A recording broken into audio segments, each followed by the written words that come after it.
Hello, friends. In the last update, I asked you to pray because I was heading to New York City for some Lausanne leadership meetings. And I want to thank you for praying and let you know that I think your prayers were effective and powerful because our time was, I believe, effective and powerful.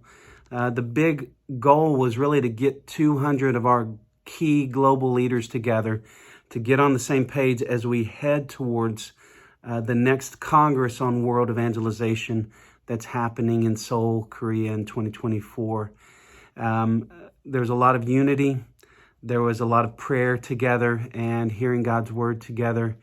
And a lot of questions were answered. New questions arose, which is normal. We'll cover those in the next few months. But thank you for praying.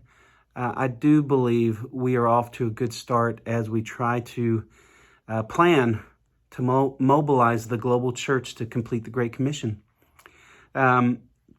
Speaking of travel, I leave this coming Monday for Canada for about 6 days.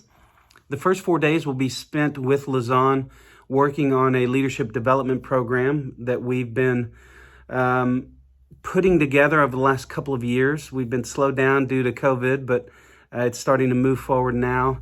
And we had hoped to call it the Graham Stott Fellowship. I know I've mentioned that name in past updates. Unfortunately, we were not given the rights to use the name, so it's now called the Lausanne Leadership Journey. But the goal of raising up the next generation of the highest level of mission leaders remains the same. We will be working with the next generation of CEOs and mission presidents and chairmen of the board for key global mission organizations. So we're excited about that and pray for wisdom and discernment for those 4 days. I then travel from Vancouver over to Toronto to teach at a mission conference. So please pray. That conference is based on a book of mine that will come out in September. I've mentioned writing in the past, and the one book I was working on has actually become 2 books. And the first will be out in September. It's called Come and See. It's published by Union Publishing. And this conference will highlight some of the content from that book.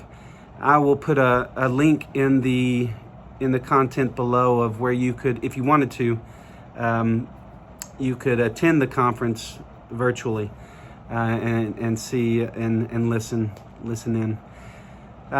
Quick family update, some happy news in the Shell family. Henry and Evie have both just finished their orange belt test in Taekwondo. And so they have just begun the journey in martial arts, one that I've never been on myself. And they're enjoying it so far. So we're just thankful for that. Would you pray for them as they continue on? Another family update, Henry will continue to homeschool with Megan in the year ahead, but Evie will be going off during the day to Mingo Valley Christian School. The Lord's opened the door for her to be able to do that this year. And following the pandemic, she's really excited, and we're excited for her to be able to get back into a classroom setting. And she just really thrived in those contexts in the past, and so we're really happy for her to be able to do that this year. Thank you for praying for Megan as she taught Galatians 3 at our church here in Tulsa. It went really well, and she's looking forward to plugging in more with a women's ministry there as well. So things are going well for us. We're so thankful for your partnership, for your encouragement, and we love you. And please let us know how we can pray for you and what's going on in your lives.